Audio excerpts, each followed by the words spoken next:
সুতরাং আমল করার আগে কিভাবে আমল করতে হবে সেটা জানাটা উম্মতে মুহাম্মদের উপর আল্লাহ সুবহানাহু ওয়া তাআলা ফরজ করে দিয়েছেন। এই জন্য আহলে বাইতে রাসূলের পরিচয় কিয়ামত পর্যন্ত মানুষ লাভ করার জন্য এই শাহাদাতে কারবালা মাহফিল ইমাম আহলুস সুন্নাত প্রতিষ্ঠা করে দিয়েছিলেন। জুড়ে বলুন না আলহামদুলিল্লাহ। আপনারা জানেন এই অক্সিজেন এলাকায় এক সময়ে আহলে বাইতে রাসূলের মুহাব্বতের নাম দিয়ে এখানে শরীয়ত বিরোধী কার্যকলাপ করা হতো।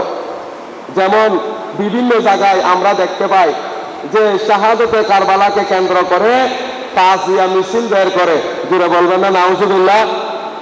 যে তাজিয়া মিছিল বের করা, যে পদ্ধতিতে, যে কাইফিয়তে ইয়মে আশুরা পালন করা হয় সেটা শরীয়তে কখনো গ্রহণযোগ্য নয়।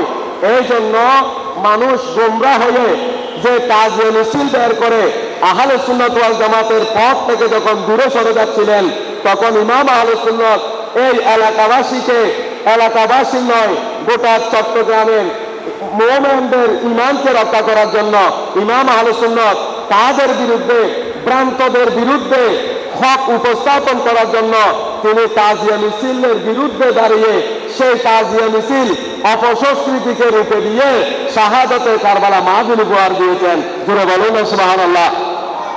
তাহলে কি বোঝা গেল? এই আহলে বাইতে রাসূলের স্মরণটাই ঈমানদারের জন্য ফরজ। জুড়ে বলুন আলহামদুলিল্লাহ।